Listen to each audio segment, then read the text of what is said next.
Hello student, welcome to our channel CS engineering Gyan. आज के computer network के tutorial में हम लोग देखेंगे difference between FDM, TDM and WDM. इससे पहले ट्यूटोरियल में हम लोग इन तीनों को पढ़ चुके हैं। अगर आप प्रॉपर देखेंगे वीडियो तो हमने टाइप्स ऑफ मल्टीप्लेक्सिंग देखी थी। इसमें 3 टाइप की आपकी मल्टीप्लेक्सिंग होती है, frequency division, wavelength division and time division. आज हम इन तीनों का डिफरेंस देखेंगे, किसमें क्या आपका डिफरेंस है। तो FDM is frequency division multiplexing. पहला पॉइंट आप ये भी लिख सकते हैं कि इसका जो फुल फॉर्म है वो है frequency division multiplexing. TDM time division multiplexing and WDM होता है वेवलेंथ डिवीजन मल्टीप्लेक्सिंग। तीनों का काम ये होता है कि आप जब सिग्नल ट्रांसमिट करते हैं तो आप फ्रीक्वेंसी के अकॉर्डिंग सेंड करें, टाइम स्लॉट के अकॉर्डिंग करें या वेवलेंथ डिवीजन के अकॉर्डिंग सेंड करें, वो आपका डिफाइन करता है ये तीनों आपकी ट्रांसमिशन टेक्निक के अकॉर्डिंग, मल्टीप्लेक्सिंग की टेक्निक के अकॉर्डिंग। तो पहला पॉइंट है आपका FDM has multiple data signal is combined for simultaneously transmission via a share communication medium. इसमें क्या होता है, आपका एक शेयर कम्युनिकेशन मीडियम मिलेगा आपको, जिसके थ्रू आप डिफरेंट सिग्नल को, मल्टीपल डेटा सिग्नल को कंबाइन करके आप एक साइमल्टेनियसली सेंड करेंगे। एक के बाद एक आपका डेटा जो है वो सेंड होगा, यानी सिग्नल जो है एक के बाद एक सेंड होंगे।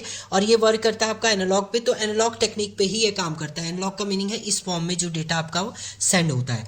Next, TDM allow multiple user to send signal over a common channel by allocating fixed time slot for each user। इसमें क्या होता है, आपका फ्रीक्वेंसी तो सेम रहेगी सबके लिए, बट इसमें हर एक डिवाइस को एक टाइम स्लॉट दे दी जाएगा। उस टाइम स्लॉट के अकॉर्डिंग जो डिवाइस है अपने सिग्नल को सेंड करेगा, एंड सेंड करने के बाद मल्टीप्लेक्सर के पास आएगा, तब वो आपका कंबाइन करके एक सिग्नल उसमें जनरेट करेगा। And WDM modulate data streams optical carrier signal. इसमें जो मेनली आपका यूज होता है, ऑप्टिकल कैरियर सिग्नल के थ्रू आपका डेटा लेगा और वेवलेंथ के अकॉर्डिंग उनको डिवाइड करेगा। तो वेवलेंथ जिसकी ज़्यादा होगी उसके अकॉर्डिंग आपका मैनेज होगा, मतलब ये वर्क करता है आपका वेवलेंथ डिवीजन पे अकॉर्डिंग। नेक्स्ट पॉइंट की अगर हम लोग बात करते हैं तो FDM जो काम करता है वो एनालॉग सिग्नल पे काम करता है। एनालॉग का मीनिंग होता है आपका जो सिग्नल ये काम करेगा वो इस सिग्नल पे काम करेगा, आपका ये एनालॉग पे काम करता है।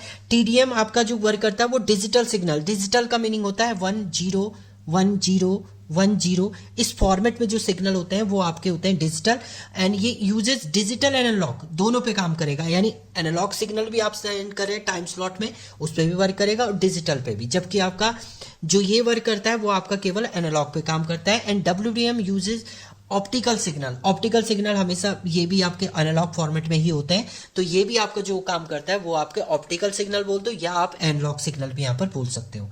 बस आपका TDM जो है वो ही आपका एक डिजिटल और एनालॉग दोनों पे काम कर सकता है। नेक्स्ट है FDM divide the bandwidth into the smaller frequency range. इसमें जो होता है वो स्मॉल फ्रीक्वेंसी रेंज में डिवाइड कर देगा। And transmit data simultaneously through the common channel with in their frequency range. उन सबको कंबाइन करेगा, देन आपका साइमल्टेनियसली डेटा जो है वो सेंड करेगा रिसीविंग एंड को। TDM allocate a fix time slot. वो क्या करेगा, ये TDM में एक फिक्स टाइम स्लॉट हर एक डिवाइस को मिल जाएगा, उस टाइम के अकॉर्डिंग ही डेटा जो है वो सेंड करें। डेटा का मतलब फ्रीक्वेंसी जो है वो आपके सिग्नल जो है वो सेंड होंगे और फ्रीक्वेंसी इसमें फिक्स होगी। ये 2 टाइप का था, आपका एक सिंक्रोनाइज था, असिंक्रोनाइज था। सिंक्रोनाइज में टाइम स्लॉट स्टैटिक होता है, यानी पहले से ही फिक्स होगा, एंड जो असिंक्रोनाइज होता है उसमें आपका डायनेमिक आपका टाइम डिवीजन जो होता है वो टाइम स्लॉट जो है डायनेमिकली जिस समय जो डिवाइस आपका फ्री रहेगा उस समय वो सेंड करेगा। And WDM combined multiple light beam. ये जो है मेनली आपका लाइट बीम पे काम करता है, यानी लाइट के अकॉर्डिंग अगर आप सिग्नल सेंड कर रहे हैं कोई भी तो वो आपका WDM पे काम करता है, यानी वो वेव के अकॉर्डिंग आपके ट्रांसमिट करेगा एंड लाइट बीम के अकॉर्डिंग आपका डेटा जो है वो रिसीव करेगा रिसीविंग एंड पे। तो ये आपके डिफरेंस है FDM, TDM एंड WDM पे। तो ये इंपॉर्टेंट डिफरेंस है, आपके 3 इंपॉर्टेंट डिफरेंस थे। Thank you student.